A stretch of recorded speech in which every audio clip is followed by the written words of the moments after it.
amigo, olá minha amiga, como é que vocês estão? Sejam bem-vindos a mais um episódio onde estudamos a obra fundamental da doutrina espírita, o Livro dos Médiuns. Hoje nós vamos continuar o capítulo que trata das evocações e especificamente vamos falar sobre a utilidade das evocações particulares, ou seja, para que serve? É útil? Pode fazer?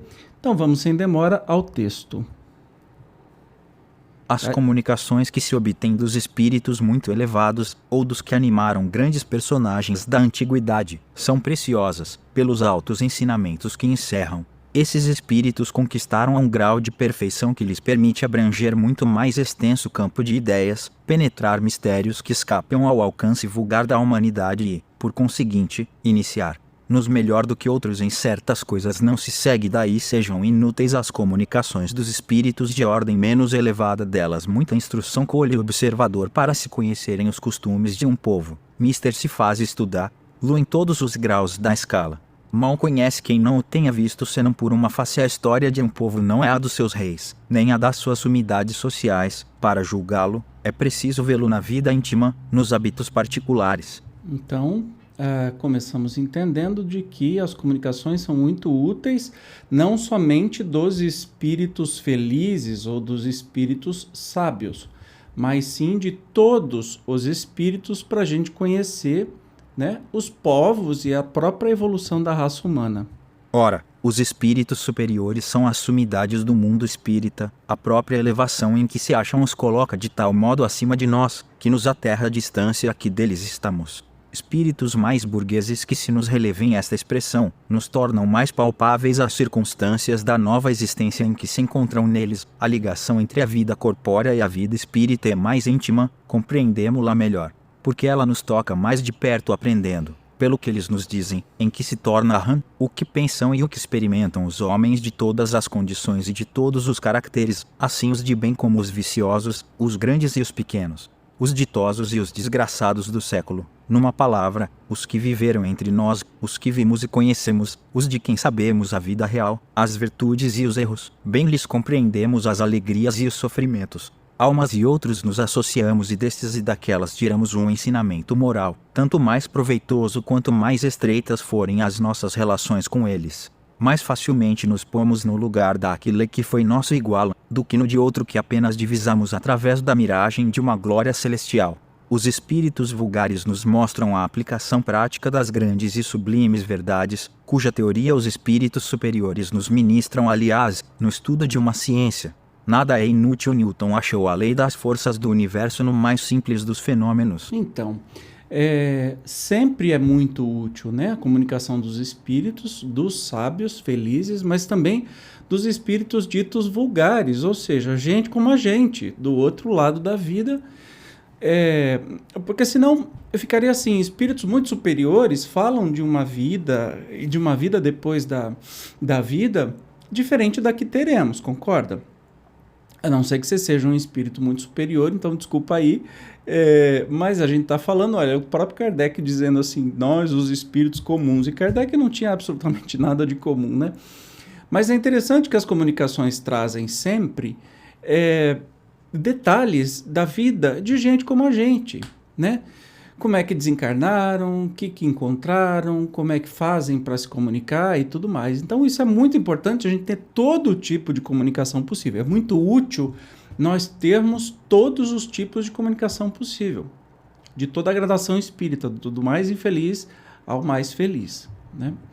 A evocação dos espíritos vulgares tem, além disso, a vantagem de nos pôr em contato com espíritos sofredores, que podemos aliviar e cujo adiantamento podemos facilitar, por meio de bons conselhos. Todos, pois, nos podemos tornar úteis ao mesmo tempo em que nos instruímos. Isso que é muito legal, especialmente nos trabalhos mediúnicos, a gente é útil e estuda e cresce.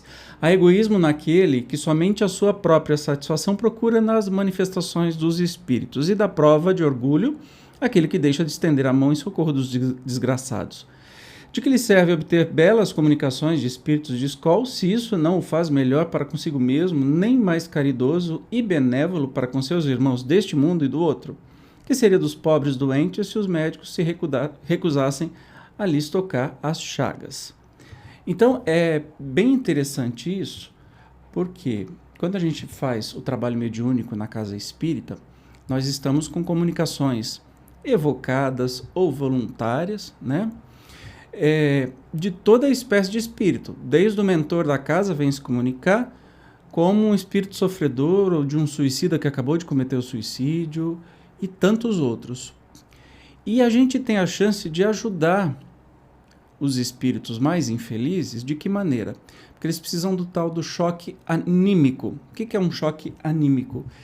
É simplesmente ter contato novamente com a vida física, ter as sensações da vida física, que por meio do médium o espírito consegue ter, até para se conscientizar, por exemplo, que morreu, que não está mais na vida física, porque muitos espíritos passam assim dias, meses, anos, até séculos, achando que continuam vivos, e até estranham porque que ninguém responde, etc e tal, mas cada um vive o seu mundo. Tem espírito que acreditou na sua religião, que ia dormir esperando a volta do Cristo e está dormindo até hoje, né? Mal sabia ele, ou mal sabe ele, que ele está perdendo um tempo precioso, mas cada um tem o seu momento, né? E isso a gente tem que respeitar. Então, a gente, além de nos instruir, saber mais da vida espiritual, o que acontece do outro lado, ou saber de pessoas queridas, ou ter mensagens maravilhosas, a gente tem a oportunidade de ajudar. Então, assim, tem muita coisa útil sobre as evocações e as comunicações.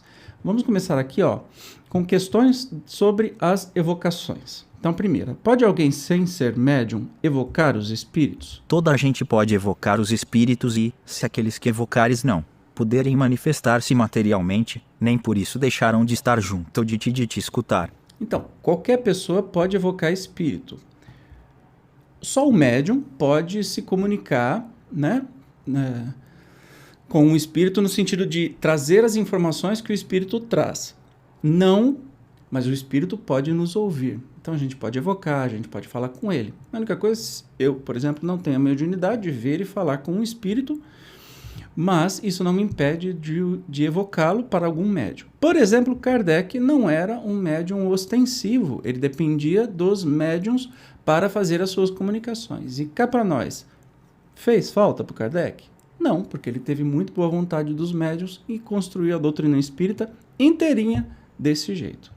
Segundo, o espírito evocado atende sempre ao chamado que se lhe dirige? Isso depende das condições em que se encontre, porquanto há circunstâncias em que não o pode fazer. Lembra que a gente já falou sobre isso, né?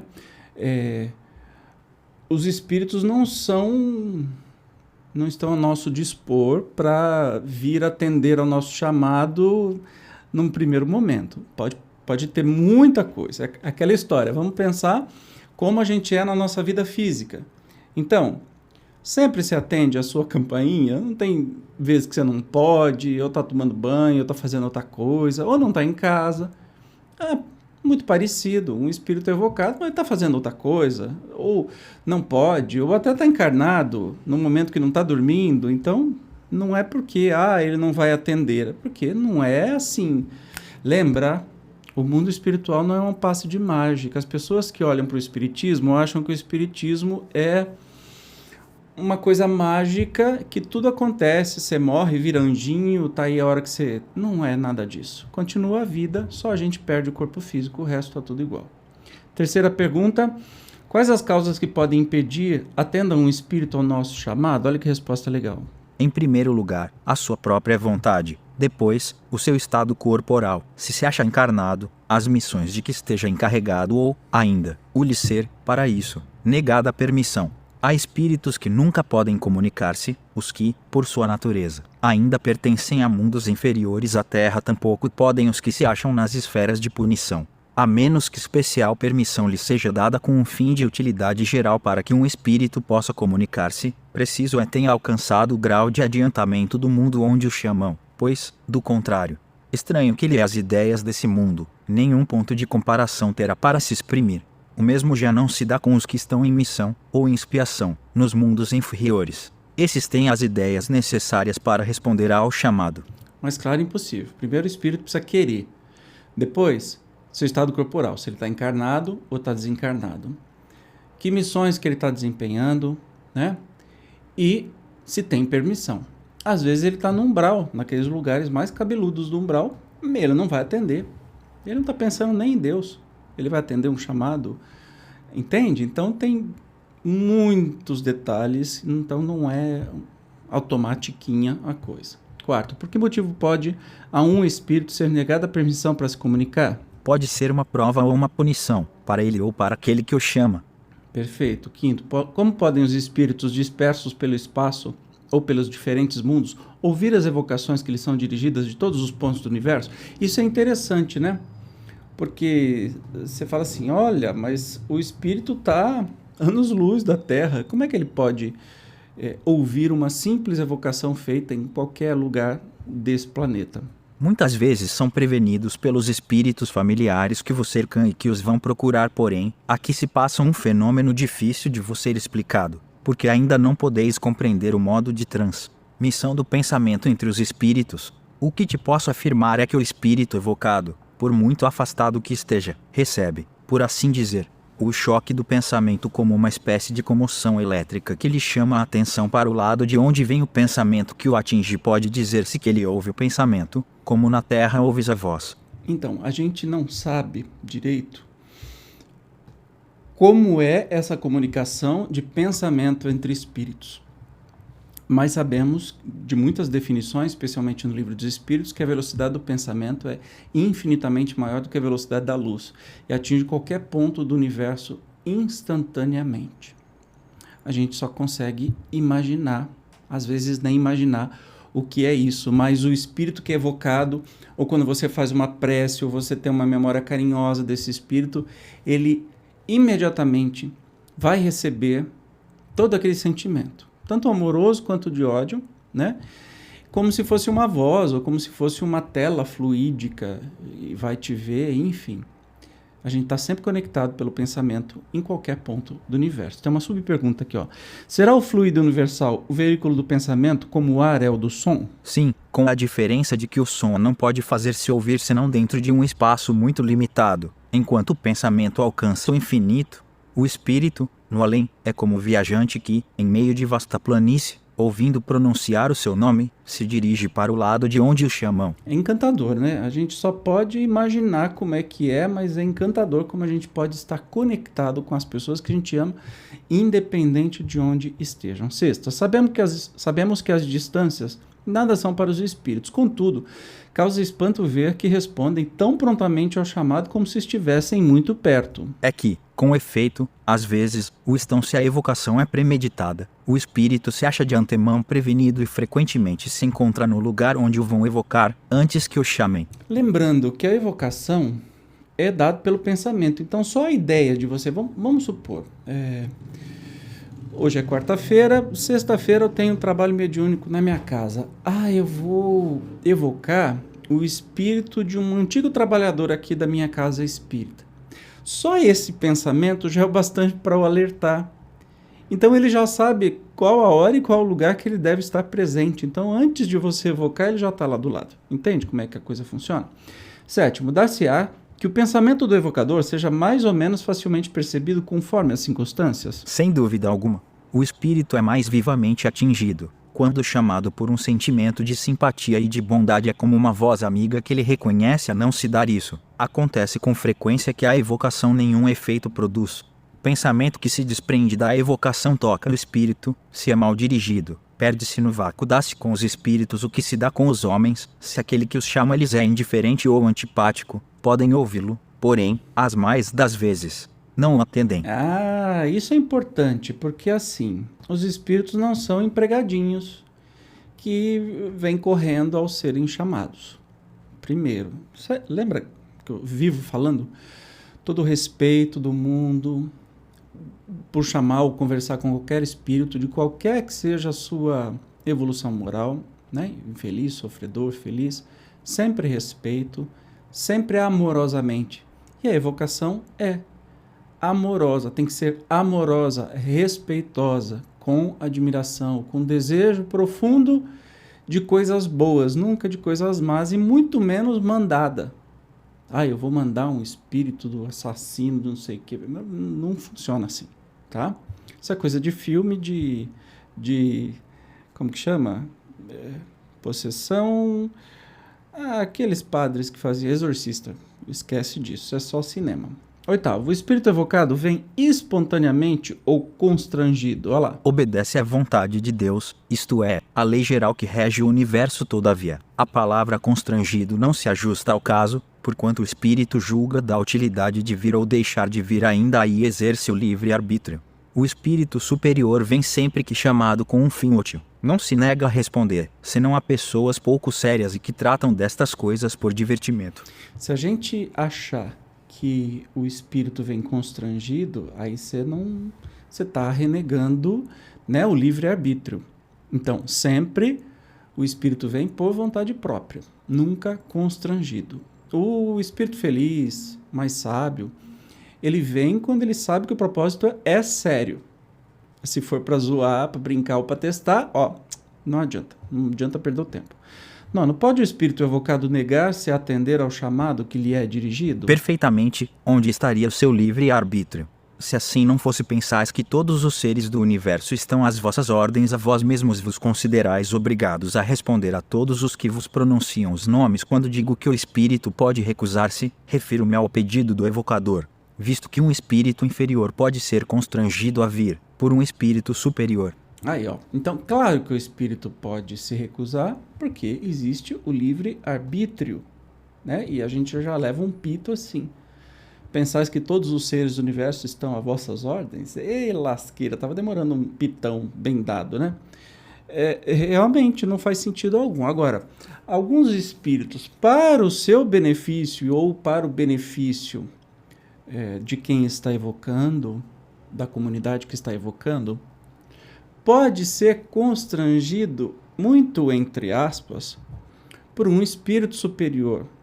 O que significa? Um espírito superior tem meios de dizer para este espírito estar presente naquela evocação, e este espírito, como teme o espírito superior, o temer vem antes do amor, né? Temer a Deus é ter medo de Deus. Então você vai fazer porque você tem medo. Então alguns espíritos menos evoluídos moralmente, eles têm medo de alguns mentores ou de espíritos mais evoluídos. Então eles vêm constrangidos porque eles têm medo. Eles poderiam não vir, mas eles vêm porque eles têm medo, eles temem o espírito superior, entendeu? 10. Haverá para o evocador meio de constranger um espírito a vir a seu malgrado? Nenhum, desde que o espírito lhe seja igual ou superior, em moralidade digo, em moralidade não em inteligência, porque, então, nenhuma autoridade tem o evocador sobre ele. Se ele é inferior, o evocador pode consegui-lo, desde que seja para bem do espírito, porque, nesse caso, outros espíritos o secundaram. Então a gente entende isso, né? Entra a mesma regra. Os espíritos inferiores temem os moralmente mais evoluídos. Então, não dá para constranger se chamar um espírito igual a você, em moralidade, ou superior. O inferior podem ser constrangidos, mas se for útil e constrangido, entre aspas, os espíritos superiores é que vão fazer isso. Vão chamá-lo, convidá-lo para ir, ele, por medo, ele vai aparecer. Tá? Então, livre-arbítrio sempre. 11. Haverá inconveniente em se evocarem espíritos inferiores, e será de temer que, chamando-os, o evocador lhes fique sob o domínio? Eles não dominam senão os que se deixam dominar. Aquele que é assistido por bons espíritos nada tem que temer, impõe-se aos espíritos inferiores e não estes a ele isolados. Os médiums, sobretudo os que começam, devem abster-se de tais evocações. Então, eu gosto que o Zezinho, neste livro, ele não respeita ponto, vai saber por quê. Mas, enfim, então, assim, os espíritos inferiores, a gente tem que ter medo de evocar, porque eles podem nos dominar. Então, médiuns novos, né, que estão começando a mediunidade, é bom não fazer, porque ainda não pegou aquele traquejo, né? Dá até de identificar o espírito, ele pode ser enganado.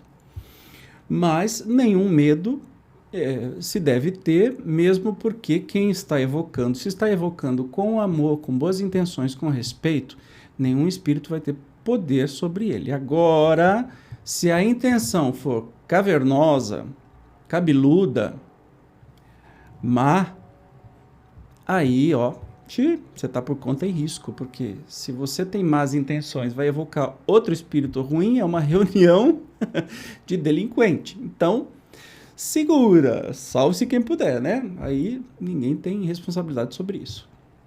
12ª, serão necessárias algumas disposições especiais para as evocações? A mais essencial de todas as disposições é o recolhimento. Quando se deseja entrar em comunicação com espíritos sérios com fé e com o desejo do bem, tem-se mais força para evocar os espíritos superiores, elevando sua alma, por alguns instantes de recolhimento. Quando dá evocação, o evocador se identifica com os bons espíritos e os dispõe a virem.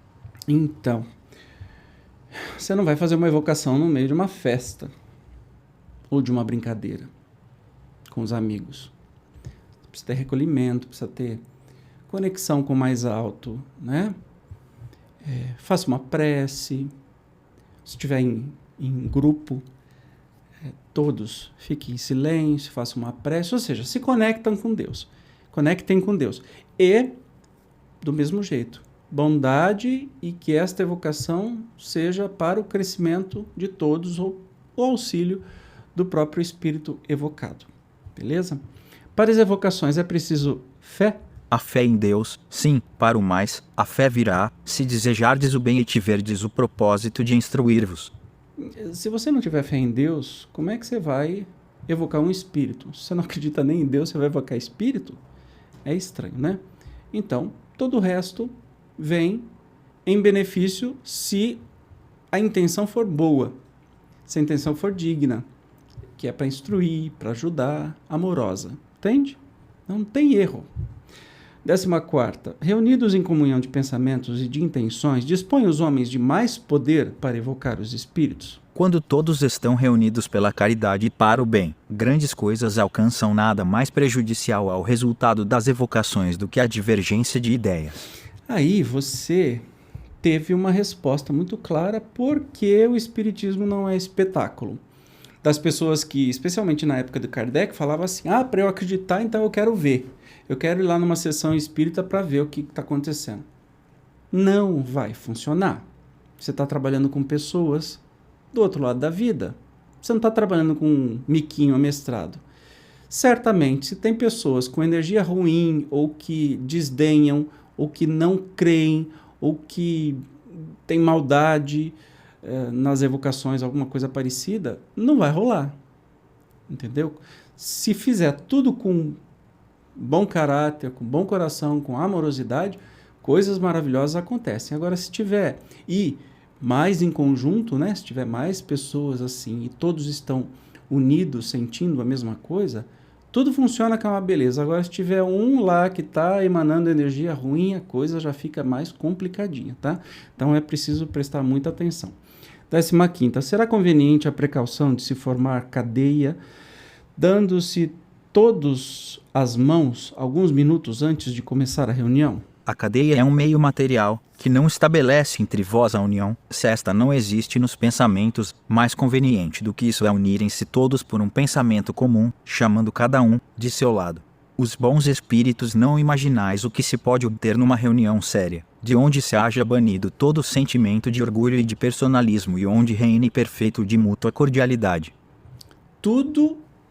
Todas as coisas, a não ser o pensamento e o sentimento amoroso, é superficial e dispensável. Precisa estar todo mundo com mão dada para fazer evocação ou para fazer oração? Não. De jeito nenhum. Porque você pode dar mão para os seus irmãos e estar odiando eles. Então, assim, o que os espíritos, o que Deus ouve? O nosso coração. Não é nosso corpo, não é o gesto de dar mão um para o outro que vai tornar isso mais efetivo. Tem problema dar as mãos? Absolutamente não, né, gente? Não tem. Mas o que importa é o sentimento que se tem. Todo mundo, o sentimento que se tem. E aí, de novo, eles falam, vocês não imaginam que coisas maravilhosas podem acontecer quando todo mundo tem um sentimento amoroso. Olha que promessa deliciosa. Teste aí. Faça o teste. 16º, são preferíveis as evocações em dias e horas determinados? Sim, e, se for possível, no mesmo lugar, os espíritos aí correm com mais satisfação. O desejo constante que tendes é que auxilia os espíritos a se porem em comunicação convosco. Eles têm ocupações que não podem deixar de improviso, para satisfação vossa pessoal, digo, no mesmo lugar, mas não julgueis que isso deva constituir uma obrigação absoluta, por quanto os espíritos vão a toda parte. Quero dizer que um lugar consagrado às reuniões é preferível, porque o recolhimento se faz mais perfeito. Então vamos lá, nós estamos lidando com pessoas e se você quer o compromisso das pessoas, os espíritos, ou um espírito mentor, guia da casa, por exemplo, é bom que esteja um lugar e um horário para que isso aconteça, porque todo mundo, né, assim como a gente, coloca isso na sua agendinha. Os espíritos também têm agendinha que vai colocar. Lembra, não é porque você virou espírito, né, desencarnou, que vai ser um passe de mágica. Você vai ter mais o que fazer, você tem compromisso, você tem estudo, você tem trabalho, você tem um monte de coisa legal pra caramba para fazer. Ou você está depurando aí em lugares menos felizes e tudo mais. Mas enfim,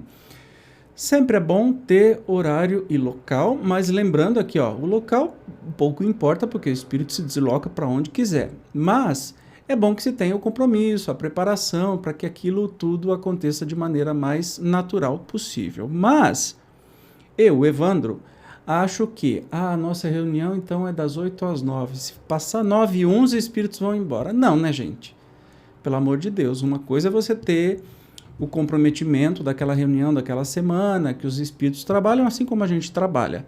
Mas para com essa bobagem de tempo exato. Claro que você não vai ficar até as 4 da manhã, mas para com bobageira que é comum, né? No nosso dia a dia a gente vê que tem que parar tal hora, não importa se o assunto tá bom ou não, se as coisas estão fluindo ou não, a gente tem que cortar a reunião em tal horário. Oh, pelo amor, né? Acho que o buraco é mais embaixo, a gente tem que ter ponderação nas coisas, né? Bom senso. 17º. Certos objetos, como medalhas e talismãs, têm a propriedade de atrair ou repelir os espíritos conforme pretendam alguns? Esta pergunta era escusada, porquanto bem sabes que a matéria nenhuma ação exerce sobre os espíritos. Fica bem certo de que nunca um bom espírito aconselhará semelhantes absurdidades. A virtude dos talismãs, de qualquer natureza que sejam, jamais existiu, senão na imaginação das pessoas crédulas. Tá? Mas claro, impossível essa resposta, certo? Talismã, objeto, um relógio para evocar um espírito, não sei o que, é coisa de filme, tá? Deixa pra lá, coisa de filme. Lembra, o que importa é o sentimento, o pensamento. O resto é tudo bobagem. 18º, que se deve pensar dos espíritos que marcam encontros em lugares lúgubres, tipo cemitério, e horas indevidas? Esses espíritos se divertem à custa dos que lhes dão ouvidos. É sempre inútil e não raro perigoso ceder a tais sugestões. Inútil, porque nada absolutamente se ganha em ser mistificado. Perigoso, não pelo mal que possam fazer os espíritos, mas pela influência que isso pode ter sobre cérebros fracos. Voltamos aí a falar de filmes de terror, que é sempre meia-noite no cemitério, blá blá blá, blá blá blá, blá blá blá. Ora, meia-noite aqui, né, no horário de Brasília, é 11 horas da noite no horário, sei lá, do Acre. Então, que diferença faz para o espírito ou para a pessoa ter um horário mágico? Mas o mundo tem as 24 horas o tempo todo, em cada lugar tão diferente, então realmente importa isso? Não, absolutamente, muito menos os lugares. Tem que tomar cuidado para não entrar para não se iludir os cérebros fracos, né? Para não espantar os cérebros fracos. Se algum espírito fizer essa exigência que em tal hora, em tal lugar, lá, você já sabe que é espírito zombeteiro que está querendo tirar uma na sua cara.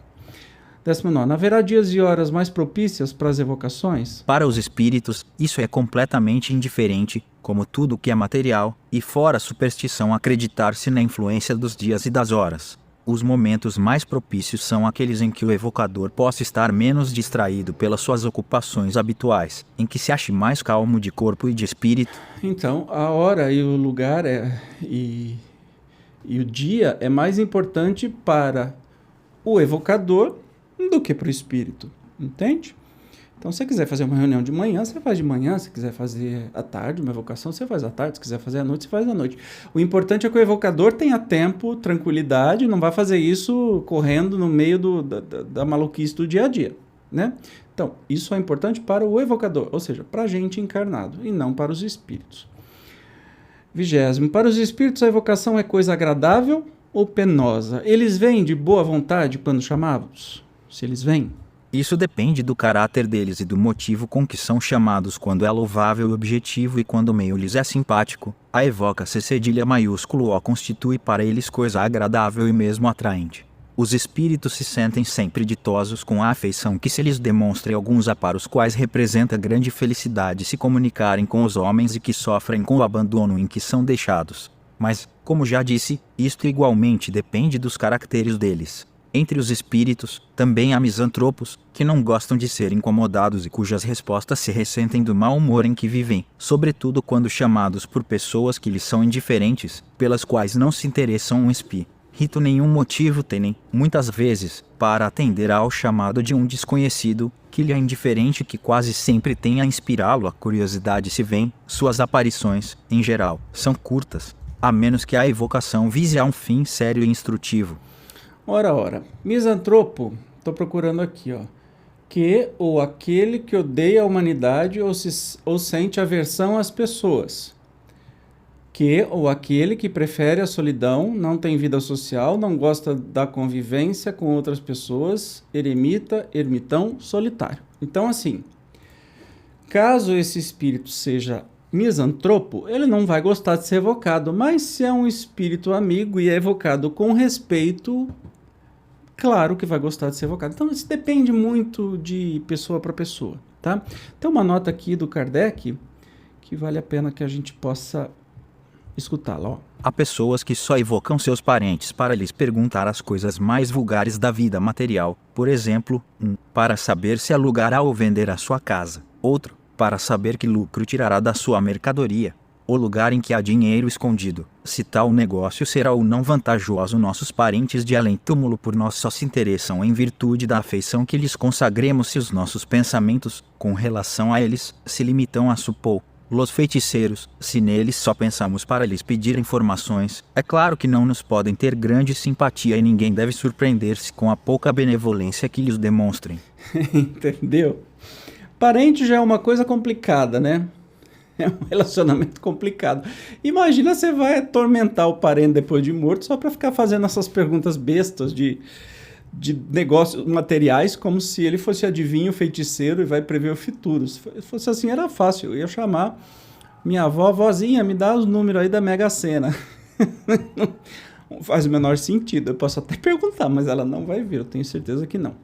21º. Alguma diferença há entre os bons e maus espíritos pelo que toca à solicitude com que atendam ao nosso chamado? Uma bem grande há. Os maus espíritos não vêm de boa vontade, senão quando contam dominar e enganar, experimentam viva contrariedade quando forçados a vir, para confessarem suas faltas, e outra coisa não procuram senão ir-se embora. Como um colegial a quem se chama para repreendê-lo, podem a isso ser constrangidos por espíritos superiores, como castigo e para instrução dos encarnados. A evocação é penosa para os bons espíritos, quando são chamados inutilmente, para futilidades. Então, ou não vêm, ou se retiram logo. Eu acho que a resposta é mais clara, impossível, e ainda continua, olha só. Podeis dizer que, em princípio, os espíritos, quaisquer que lhes se chame, não gostam, exatamente como vós, de servir de distração a curiosos frequentemente. Outro fim não tendes, evocando um espírito, senão ver o que ele vos dirá, ou interrogar-lo sobre particularidades de sua vida, que ele não deseja dar-vos a conhecer, porque nenhum motivo tem para vos fazer confidências. Julgais que ele se vá colocar na berlinda somente para vos dar prazer, desenganai-vos. O que ele não faria em vida não fará tampouco como espírito. Olha, é esse negócio que eu sempre falo. Porque faça sempre assim. Se eu for fazer uma pergunta para um espírito, eu faria para uma pessoa viva? Eu vou chegar e evocar um espírito desconhecido, uma pessoa estranha, e perguntar sobre a sua vida íntima de alguma coisa? É evidente que não. Então por que você vai fazer com o espírito? Tá achando que eles estão lá para te dar todas as informações possíveis, imaginárias? Não. Espírito inferior não vai gostar, não vai atender.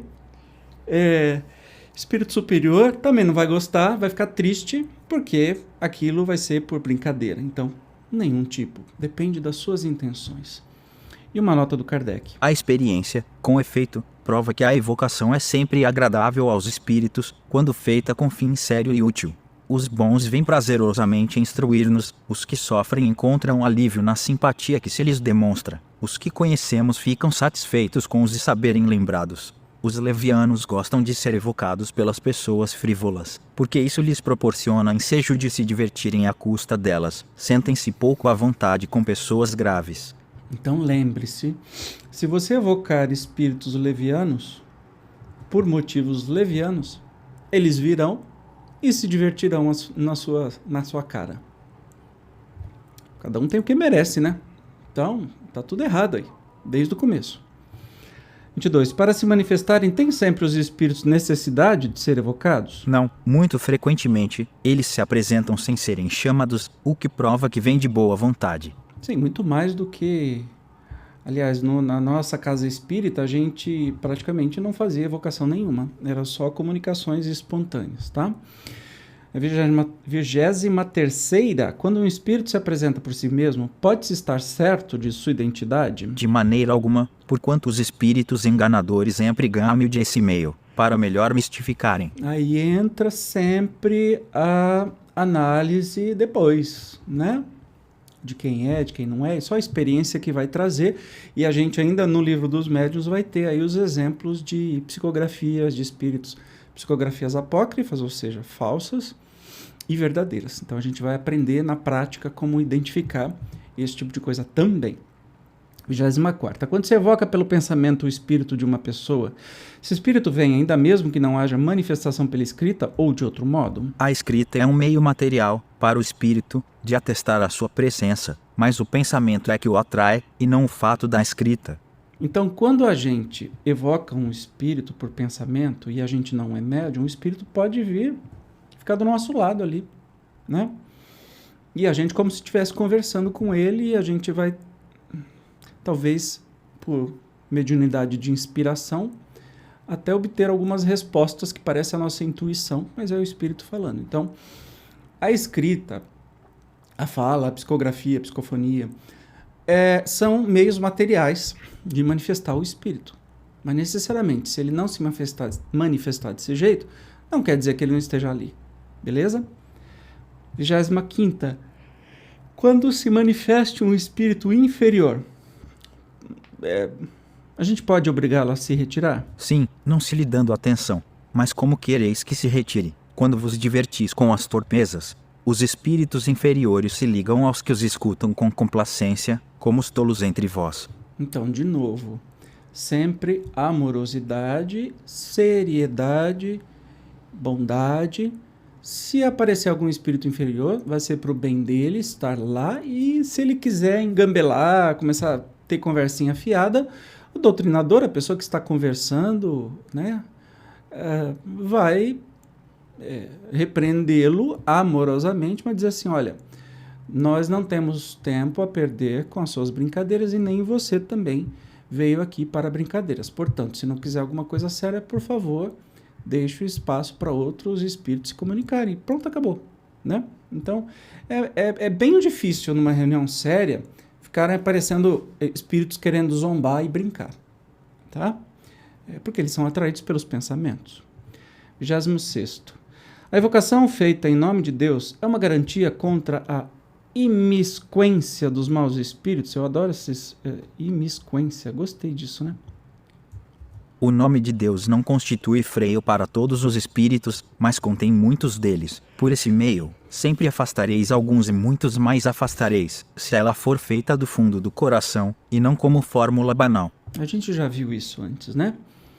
Falar em nome de Deus não é garantia como fórmula, e sim como pensamento, como verdadeiro, que vem do nosso coração, quando a gente fala com o Espírito. Em nome de Deus, pode dar a sua identidade.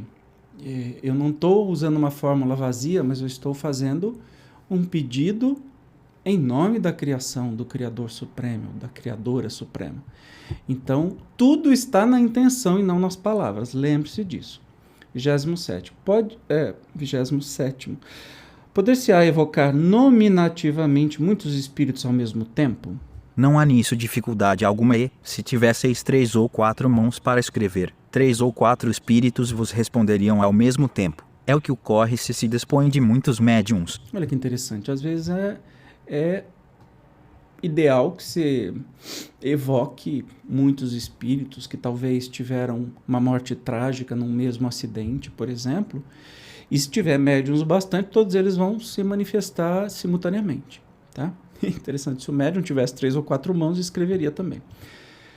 28. Quando muitos espíritos são evocados simultaneamente, não havendo mais de um médium, qual que responde? Um deles responde por todos e exprime um pensamento coletivo. Simples, né? Como acontece aqui entre a gente. Se tem uma turma, vai a pessoa que fala em nome da turma. 29. Poderia o mesmo espírito comunicar-se simultaneamente durante uma sessão por 2 médiuns diferentes? Tão facilmente quanto, entre vós, os que ditam várias cartas ao mesmo tempo. Lembrando que o tempo é um negócio diferente para nós e para outra dimensão onde se encontram os espíritos. Então, se eles conseguem ter bicorporeidade, por que não poderia ditar para 2 médiuns diferentes? Mais fácil. Olha a nota do Kardec a respeito. Vimos um espírito responder, servindo-se de 2 médiums ao mesmo tempo, as perguntas que lhe eram dirigidas, por um em francês, por outro em inglês, sendo idênticas as respostas quanto ao sentido. Algumas até eram a tradução literal de outras.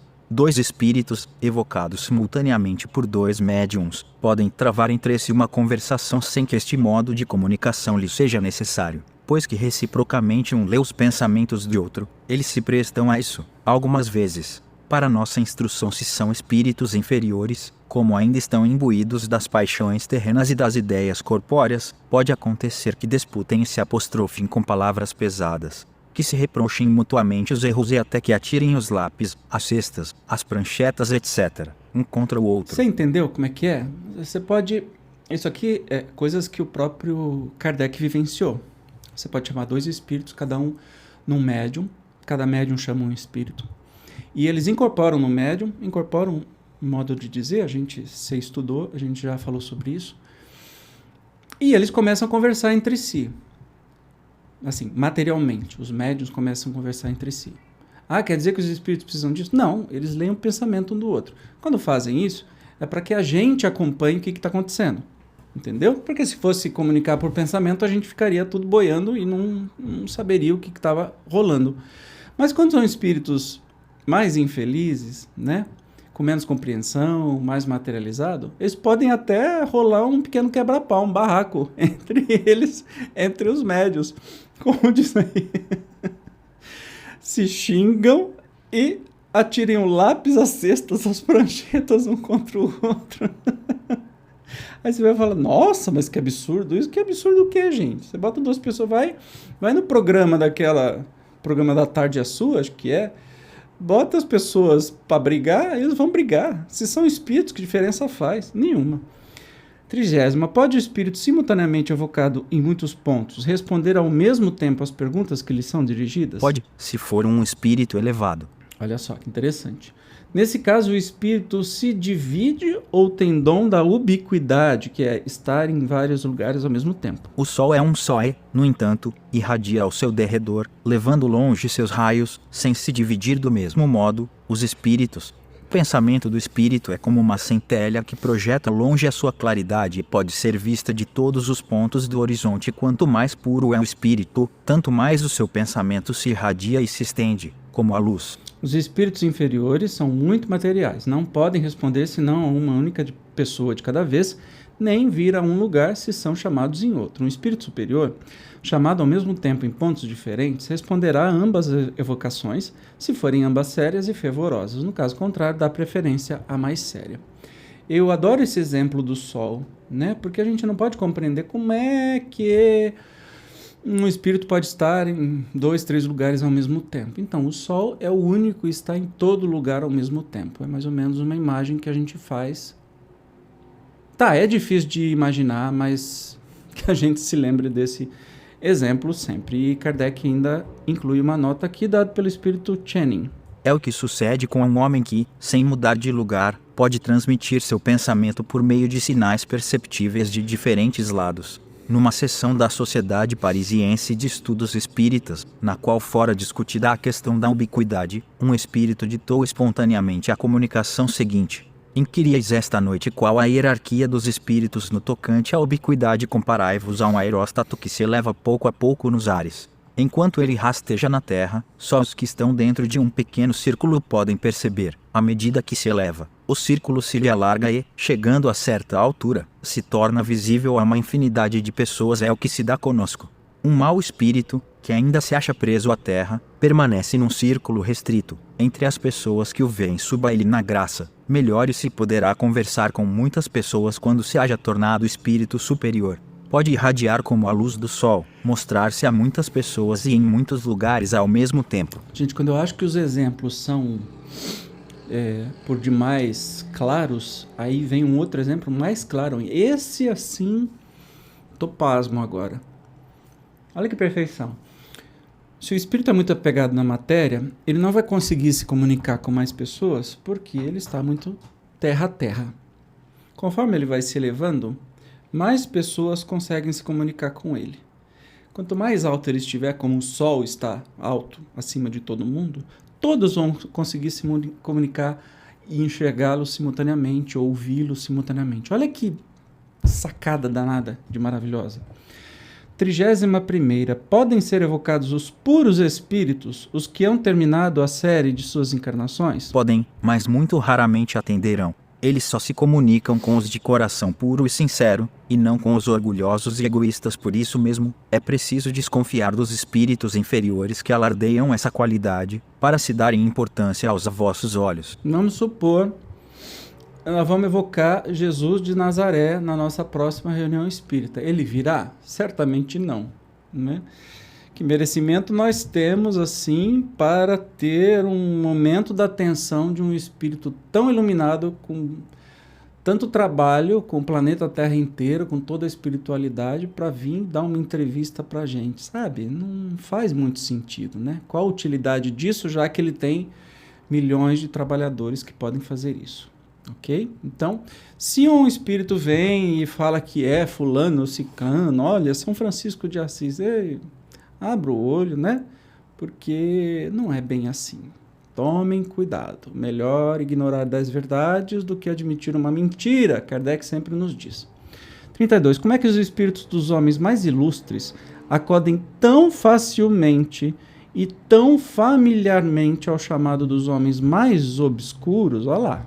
Os homens julgam por seus espíritos, o que é um erro após a morte do corpo. As categorias terrenas deixam de existir, só a bondade estabelece distinção entre eles, e os que são bons vão a toda parte onde haja um bem a fazer-se. Então aí já... eu vou evocar... Quem sou eu? Mas eu vou evocar o espírito de Rui Barbosa. E de repente o Rui Barbosa de verdade vai lá na minha sessão, né, da comunicação, e depois, por uma série de fatores, eu identifico que a comunicação é verdadeira. Nossa, mas como é que Rui Barbosa achou um tempo? É porque certamente quem o evocou fez com amoroso respeito. Eu estou engasgando hoje, né? Amoroso respeito, né? E que essa comunicação teve utilidade. E por que não ele iria? Né? Eu falei Rui Barbosa, mas você pode... Dom Pedro II, Dom Pedro I, as personalidades. Se foi feito com amorosidade essa evocação, claro que ele pode ir. Mas é a análise da mensagem é que importa, né? Acima, porque qualquer um pode dizer que é o espírito de Dom Pedro e sair falando bobagens por aí. Então, muita atenção. Quanto tempo deve recorrer depois da morte para que se possa evocar um espírito? Boa pergunta, hein? Olha lá. Podeis fazê-lo no instante mesmo da morte, mas, como nesse momento o espírito ainda está em perturbação, só muito imperfeitamente responde. Olha, você pode ver isso no livro Céu e Inferno. Tem uma playlist aqui no canal sobre este estudo. Especificamente dos espíritos felizes, que são evocados no momento da morte. Alguns espíritos felizes deram comunicação enquanto o seu funeral estava sendo executado, inclusive psicofônico, ou seja, o médium repetiu as palavras do próprio defunto, que estava com o caixão lá sendo enterrado. Ele proferiu um discurso para os seus amigos na hora que estava sendo enterrado. Um espírito feliz, iluminado, mais evoluído que não teve perturbação no desligamento. Mas a maioria de nós não vai ser assim tão lisinho, né? Depende de como a gente viver, como a gente entender que vai ser isso, mas é bom se respeitar um certo tempo para fazer a evocação. Kardec acrescenta aqui, ó. Sendo variável o tempo que dura a perturbação, não pode haver prazo fixo para fazer-se a evocação. Entretanto, é raro que, ao cabo de 8 dias, o espírito já não tenha conhecimento do seu estado. Para poder responder algumas vezes, isso lhe é possível 2 ou 3 dias depois da morte. Em todos os casos se pode experimentar com prudência. Beleza, isso daí, a evocação segura a curiosidade aí, não antecipe nada. 34º. A evocação no momento da morte é mais penosa para o espírito do que algum tempo depois? Algumas vezes é como se vos arrancassem ao sono, antes que estivesseis completamente acordados. Alguns há, todavia, que de nenhum modo se contrariam com isso e aos quais a evocação até ajuda a sair da perturbação. A gente nunca vai saber quem que vai gostar, quem que não vai gostar, então na dúvida a gente demora um pouco para evocar, né? 35. Como pode o espírito de uma criança que morreu em tenra idade responder com conhecimento de causa se, quando viva, ainda não tinha consciência de si mesma? A alma da criança é um espírito ainda envolto nas faixas da matéria, porém, desprendido desta, goza de suas faculdades de espírito, porquanto os espíritos não têm idade, o que prova que o da criança já viveu. Entretanto, até que se ache completamente desligado da matéria, pode conservar, na linguagem, traços do caráter da criança. Olha que interessante, isso é muito, muito, muito importante, tá? Você vai evocar o espírito de uma criança e aí você vai estranhar que essa criança fala numa linguagem mais rebuscada, mais perfeita, mas só tinha 3 anos de idade, nem sabia falar direito. Ora, nenhuma criança é um espírito recém-criado. Nenhuma. Todas as crianças são espíritos que tiveram milhares de encarnações e que estão na encarnação humana. Portanto, tem consciência de si, sabe falar, tem sua bagagem que vai trazer. Agora, tem alguns que ainda trazem alguns resquícios da linguagem infantil, ou de desenho, alguma coisa assim. É que eles estão ainda em perturbação, estão ainda se readaptando à vida espiritual, respeitando aí a sua evolução moral como espírito também. Então, isso pode acontecer? Pode acontecer, mas não há crianças no plano espiritual, há espíritos. Combinado isso? Se não há crianças, imagine ainda as baboseiras de casamento, de ficou grávido no mundo espiritual. Ai, Jesus Cristinho, isso não é espiritismo, isso é bobagismo. Então, cuidado com o bobagismo, que a gente vê um monte de romance espírita esquisita. Espiritualista esquisita. Então, vamos chamar de bobagismo, né? Aí tem uma nota do próprio Kardec. A influência corpórea, que se faz sentir, por mais ou menos tempo, sobre o espírito da criança, igualmente é notada, às vezes, no espírito dos que morreram em estado de loucura. O espírito, em si mesmo, não é louco, sabe-se, porém, que certos espíritos julgam, durante algum tempo, que ainda pertencem a este mundo. Não é, pois, de admirar que, no louco, o espírito ainda se ressinta dos entraves que, durante a vida, se opunham à livre manifestação de seus pensamentos, até que se encontre completamente desprendido da matéria. Este efeito varia conforme as causas da loucura, porquanto há loucos que, logo depois da morte, recobram toda a sua lucidez. Quando Kardec está falando sobre loucura aqui, entenda todas as doenças psiquiátricas, psicológicas. Uma depressão, por exemplo, era tratada como melancolia ou como loucura. Uma esquizofrenia era uma loucura, enfim, nada tinha nome, né? Então, o espírito de um louco, de uma pessoa com esquizofrenia que desencarnou, imediatamente ele vai ter consciência e readquirir aí a sua identidade como espírito e falar? Não, nem sempre. Então, depende, às vezes, esta dificuldade da inteligência veio com uma prova ou como uma expiação. E se veio como uma expiação, ele pode demorar um tempo para ainda, ou ela pode demorar um tempo ainda para poder se libertar desta confusão mental. Afinal de contas, é o espírito que pensa e não o cérebro. A gente usa o cérebro para pensar, mas é o espírito que pensa. Então, se eu morrer deprimido, eu não vou acordar do outro lado feliz da vida, sem depressão, entende? Vou continuar com a depressão. Se for química, apenas o corpo, a gente se desligando do corpo, a depressão química desaparece, porque é um fator físico. Mas se for emocional, vamos continuar com ela e vamos ser ajudados até nos libertarmos disso também. Então, lembra que eu falo? Não existe milagre. Quando a gente morre, a gente não vira anjinho. Cuidado. Olha que interessante, a 283 vai para a questão 36. Se pode evocar o espírito de um animal? Nossa, fantástico isso, né? Vamos ouvir. Depois da morte do animal, princípio inteligente que nele havia se acha em estado latente é logo utilizado, por certos espíritos incumbidos disso, para animar novos seres, em os quais continua ele a obra de sua elaboração assim. No mundo dos espíritos, não há errantes espíritos de animais, porém unicamente espíritos humanos. Eu uso muito este trecho para a gente entender, porque é sempre muito difícil, né, a separação de um familiar, uma pessoa não humana, né? Eu já tive muitos.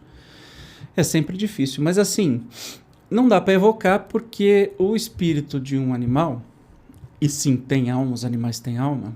E já dei spoiler aí de uma palestra que tem aqui no canal. Os animais têm alma.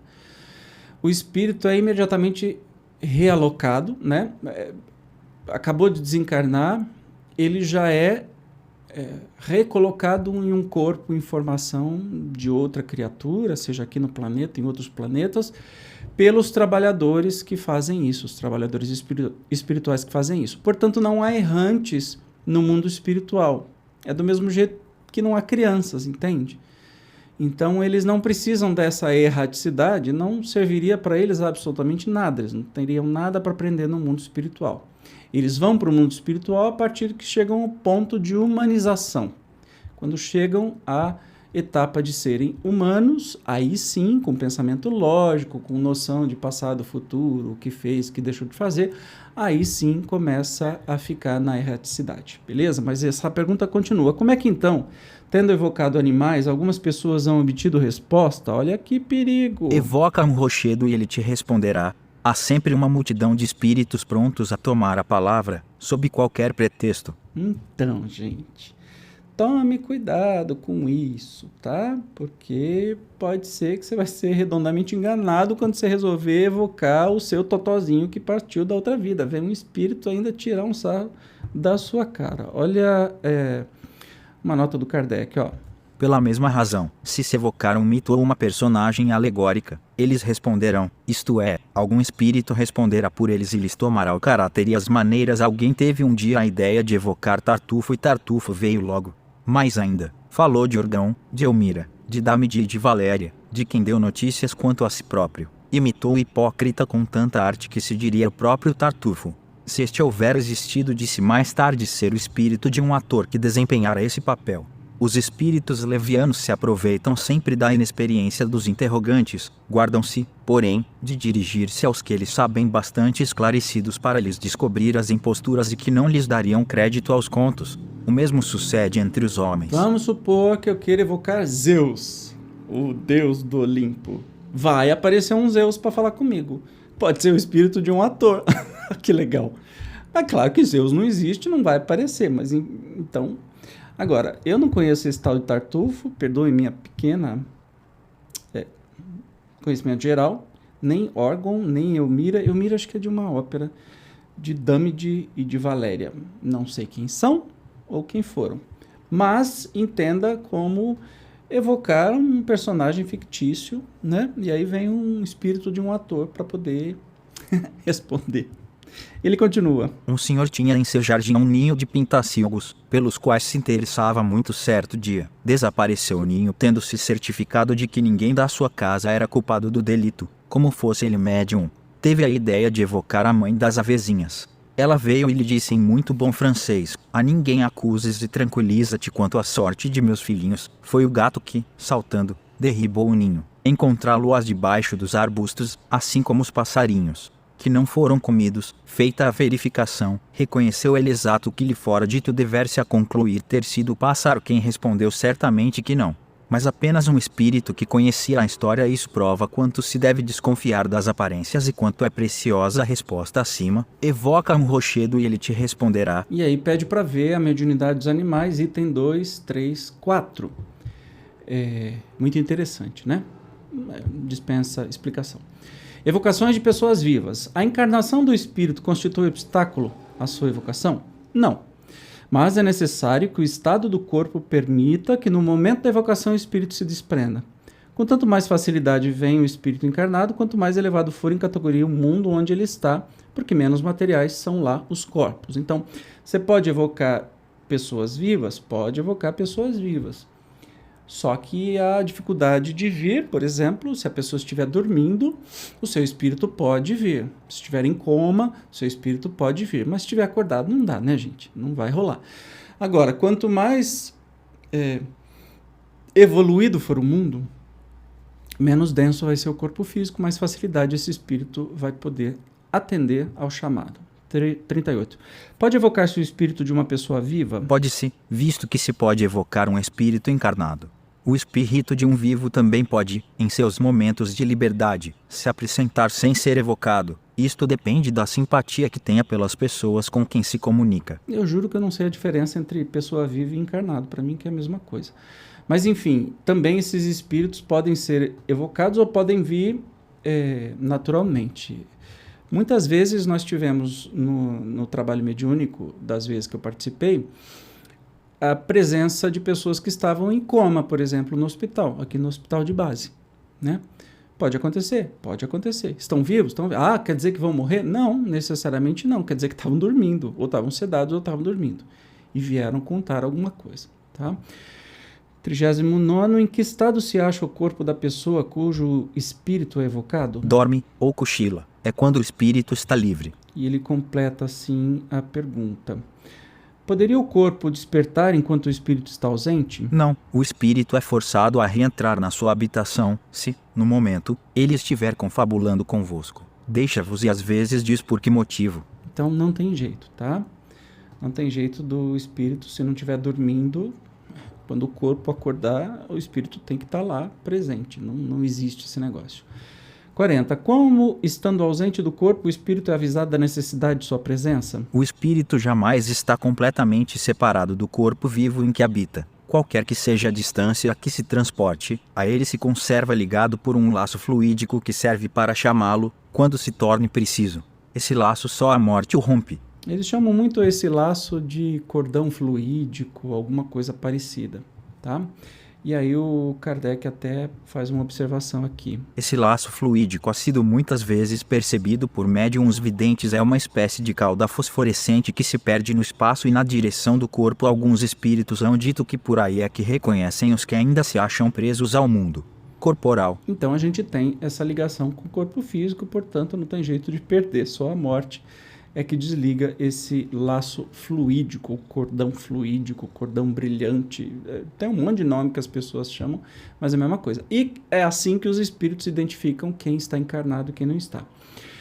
41ª. Que sucederia se durante o sono e na ausência do espírito o corpo fosse mortalmente ferido? O espírito seria avisado e voltaria antes que a morte se consumasse. Lembra, o movimento dos espíritos é da velocidade do pensamento. Portanto, é completamente possível. Assim, não poderá dar-se que o corpo morra na ausência do espírito e que este, ao voltar, não possa entrar? Não, seria contrário à lei que rege a união da alma e do corpo. Aí Kardec insiste na pergunta, mas se o golpe for dado subitamente e de improviso? O espírito será prevenido antes que o golpe mortal seja vibrado. Interrogado sobre esse fato, respondeu o espírito de um vivo. Se o corpo pudesse morrer na ausência do espírito, este seria um meio muito cômodo de se cometerem suicídios hipócritas. Então, não tem jeito disso acontecer, tá? Sempre o espírito vai estar antes. Entendeu a situação, né? Foi bem claro. 42. O espírito de uma pessoa evocada durante o sono é tão livre de se comunicar como o de uma pessoa morta? Não, a matéria sempre o influencia mais ou menos. Uma pessoa que se achava nesse estado e a quem foi feita essa pergunta respondeu: estou sempre ligado à grilheta que arrasto comigo. Então, assim, não é igual como um espírito desencarnado. Uma subpergunta. Nesse estado, poderia o espírito ser impedido de vir por se achar em outra parte? Sim, pode acontecer que o espírito esteja num lugar onde lhe aprazar permanecer e então não acode à evocação, sobretudo quando feita por quem não o interesse. Então, resposta mais clara impossível. 43ª. É absolutamente impossível evocar-se o espírito de uma pessoa acordada? Ainda que difícil, não é absolutamente impossível, porquanto, se a evocação produz efeito, pode dar-se que a pessoa adormeça, mas o espírito não pode comunicar-se, como espírito, senão nos momentos em que a sua presença não é necessária à atividade inteligente do corpo. Não sei porque o Zezinho falou adormeça. Eu me divirto com esse Zezinho, é muito engraçadinho.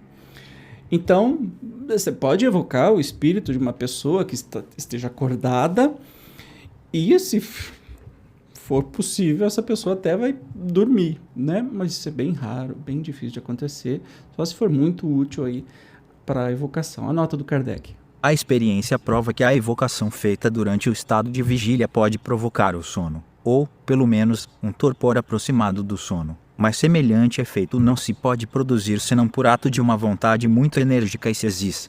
Tirem a laços de simpatia entre as duas pessoas, de outro modo, a evocação nenhum resultado dá, mesmo no caso de a evocação poder provocar o sono, se o momento é inoportuno, a pessoa, não querendo dormir, o porá resistência e, se sucumbir, seu espírito ficará perturbado e dificilmente responderá segue. Se daí que o momento mais favorável para a evocação de uma pessoa viva é o do sono natural, porque, estando livre, seu espírito pode vir ter com aquele que o chama, do mesmo modo que poderá ir a algures. Quando a evocação é feita com consentimento da pessoa e esta procura dormir para esse efeito, pode acontecer que essa preocupação retarde o sono e perturbe o espírito por isso. O sono não forçado é sempre preferível. Acho que mais claro impossível, né? Da gente entender. 44ª. Evocada, uma pessoa viva conserva a lembrança da evocação depois de despertar? Não, vós mesmos o sois mais frequentemente do que pensais, só o espírito sabe, podendo às vezes deixar do fato uma impressão vaga, qual a de um sonho. Interessante e muitas vezes acontece, hein? Bem interessante. A subpergunta: quem pode evocar-nos, sendo nós, como somos, seres obscuros? Pode suceder que em outras existências tenhais sido pessoas conhecidas nesse mundo, ou em outros podem fazê-lo igualmente vossos parentes e amigos nesse mundo. Ou em outros suponhamos que teu espírito tenha animado o corpo do pai de outra pessoa, pois bem, quando essa pessoa evocar seu pai, é teu espírito que será evocado e quem responderá. Entendeu? É fácil. A gente nunca é de um mundo só, de uma existência só. Então essa evocação pode ter sido de existências passadas. 45. Evocado o espírito de uma pessoa viva, responde ele como espírito ou com as ideias que tem no estado de vigília? Isso depende da sua elevação. Porém, sempre julga com mais ponderação e tem menos prejuízos, exatamente como os sonâmbulos, é um estado quase semelhante. Bem interessante. 46ª. Se fosse evocado no estado de sono magnético, o espírito de um sonâmbulo seria mais lúcido do que o de qualquer outra pessoa? Responderia sem dúvida mais facilmente, por estar mais desprendido. Tudo decorre do grau de independência do espírito com relação ao corpo. E é uma subpergunta: poderia o espírito de um sonâmbulo responder a uma pessoa que o evocasse à distância, ao mesmo tempo que respondesse verbalmente a outra pessoa? A faculdade de se comunicar simultaneamente em dois pontos diferentes só tem os espíritos completamente desprendidos da matéria. Então, não, né? Então, um espírito sonâmbulo pode até se comunicar com mais facilidade, mas não dá para fazer duas coisas ao mesmo tempo, porque ainda é encarnado e bem materializado. 47. Poder-se-iam modificar as ideias de uma pessoa em estado de vigília, atuando-se sobre o seu espírito durante o sono? Algumas vezes, será possível não estando o espírito então preso à matéria por laços tão estreitos, mais acessível se acha às impressões morais e essas impressões podem influir sobre a sua maneira de ver no estado ordinário infelizmente. Acontece com frequência que, ao despertar ele, a natureza corpórea predomina e lhe faz esquecer as boas resoluções que haja tomado. Então você pode evocar o próprio espírito. Muitas vezes acontece, a gente já estudou aqui no livro, que muitas vezes o próprio espírito do médium responde com uma personalidade de vida anterior, com outros conhecimentos, e o médium até se confunde que é um outro espírito. Na verdade, nesse momento, ele não está exercendo a mediunidade, sim, está sendo um fenômeno anímico. Ele está falando com o próprio espírito, mesmo que seja personalidade diferente de vidas anteriores. Tá? É livre o espírito de uma pessoa viva de dizer o que queira? Ele tem suas faculdades de espírito e, por conseguinte, seu livre-arbítrio. E, como então dispõe de mais perspicácia, se mostra mais circunspecto do que no estado de vigília. Legal. Poder-se-ia, evocando a constranger uma pessoa a dizer o que quisesse calar? Complicado isso, né? Eu disse que o espírito tem o seu livre-arbítrio. Pode, porém, dar-se que, como espírito, a pessoa ligue menos importância a certas coisas do que no estado ordinário, podendo então sua consciência falar mais livremente demais. Se ela não quiser falar, poderá sempre fugir às importunações, indo-se o seu espírito embora, porquanto ninguém pode reter um espírito, como se ele retém o corpo. Então não vai rolar o interrogatório. Tem que entender isso, tá? 50. Poderia o espírito de uma pessoa viva ser constrangido por outro espírito a vir e falar, como se dá com os espíritos errantes? Entre os espíritos, sejam de mortos ou de vivos, não há supremacia senão por efeito da superioridade moral, e bem deves compreender que um espírito superior jamais prestaria apoio a uma covarde indiscrição. Entendeu? A gente já falou sobre isso antes, sobre a superioridade moral e que os espíritos vêm, se sentem constrangidos, mas na verdade eles se sentem temerosos, eles vêm por isso.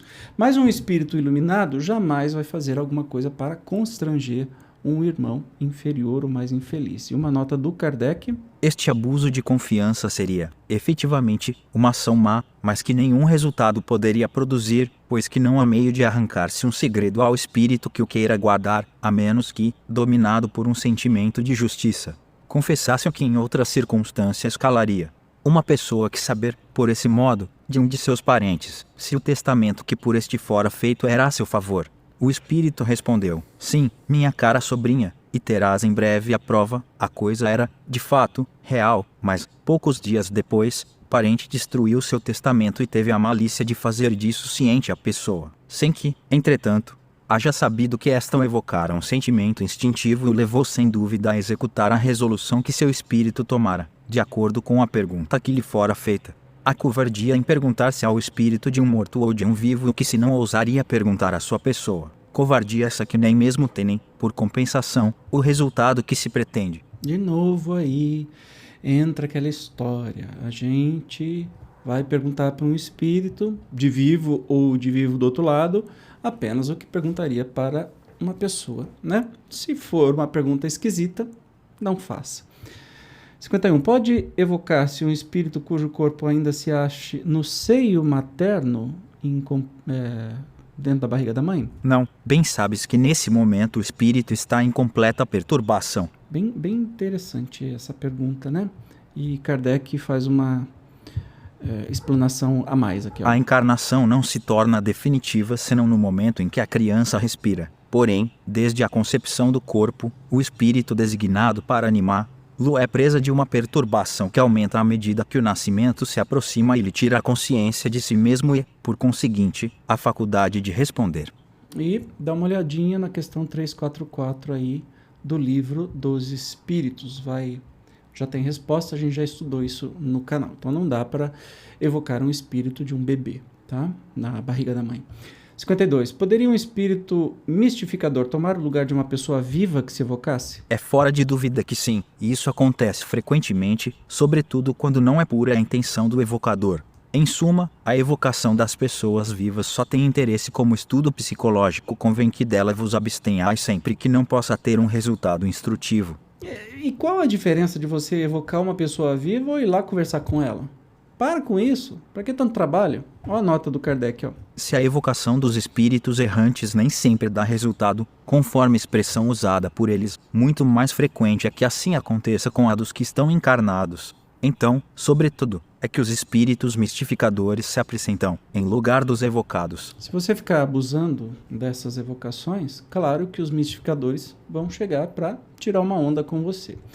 5.3. Tem inconvenientes a evocação de uma pessoa viva? Nem sempre é sem perigo, dependendo isso das condições em que se ache a pessoa. Porquanto, se estiver doente, poderá aumentar-lhe os sofrimentos. Opa, então muita atenção disso, tá? Pessoas doentes nunca devem ser evocadas. 54. Em que caso será mais inconveniente a evocação de uma pessoa viva? Não devem evocar-se as crianças de tenra idade, nem as pessoas gravemente doentes, nem, ainda, os velhos enfermos. Numa palavra, ela pode ter inconvenientes todas as vezes que o corpo esteja muito enfraquecido. E a nota do Kardec é a brusca suspensão das qualidades intelectuais durante o estado de vigília. Também poderia oferecer perigo se a pessoa, nesse momento, precisasse de toda a sua presença de espírito. Então, vamos combinar que evocar a pessoa viva, vai conversar com ela. Por que você tem que evocar o espírito dela para passar por um médium? Vai lá e conversa. Caramba, para que complicar? É possível, mas tem um monte de problema. 5.5. Durante a evocação de uma pessoa viva, seu corpo, embora ausente, experimenta fadiga por efeito do trabalho a que se entrega a seu espírito. Uma pessoa que se encontrava nesse estado e que pretendia que seu corpo se fatigava, respondeu assim a essa pergunta: meu espírito é como um balão cativo preso a um poste, meu corpo é o poste, que as oscilações do balão sacodem. Então é meio chato, né? Não faz sentido isso. 56. Pois que a evocação das pessoas vivas pode ter inconvenientes quando feita sem precaução. Deixa de existir perigo quando se evoca um espírito que não se sabe se está encarnado e que não poderia se encontrar em condições favoráveis. Então isso é muito aplicado, especialmente na época, que fazia todo sentido, né? Porque a comunicação era muito difícil, você mandava uma carta, demorava 3 meses para chegar.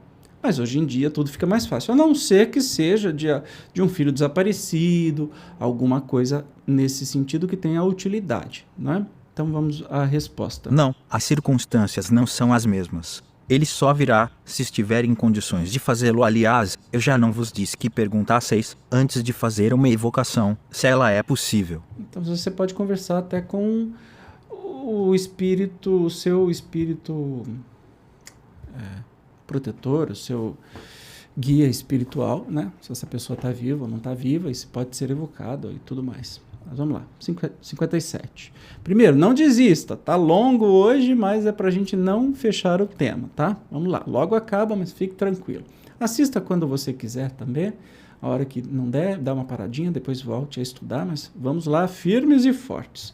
57. Quando, nos momentos mais inoportunos, experimentamos irresistível vontade de dormir, provirá isso de estarmos sendo evocados em alguma parte? Então, quando vem aquele sono doido, inexplicável, é porque a gente está sendo evocado?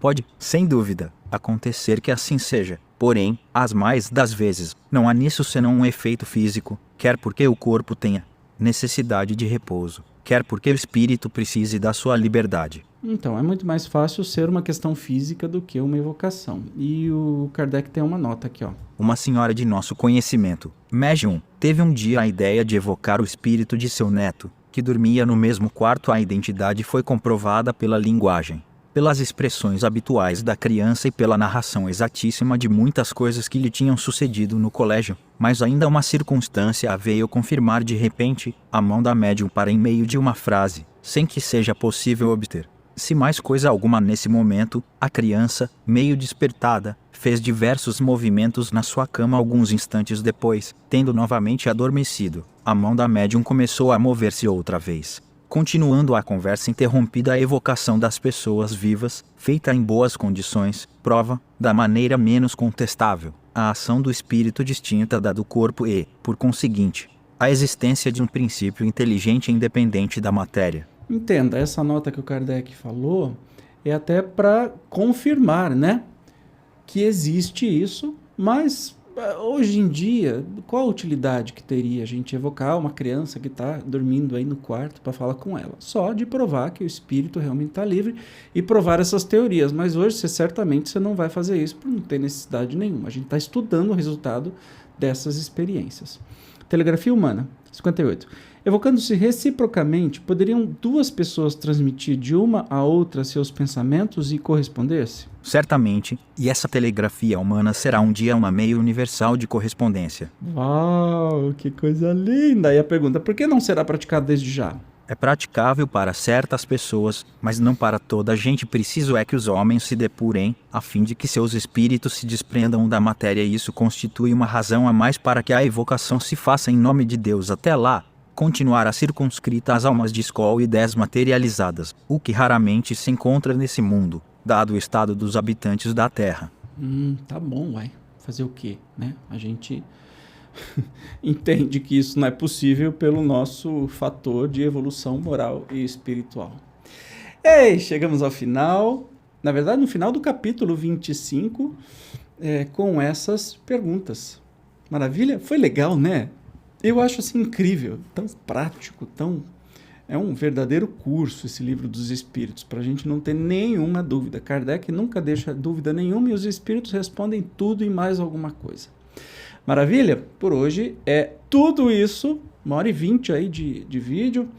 Na próxima semana, no próximo episódio, se você estiver maratonando, vamos estudar o capítulo 26 das perguntas que se podem fazer aos espíritos. O que a gente pode perguntar para os espíritos?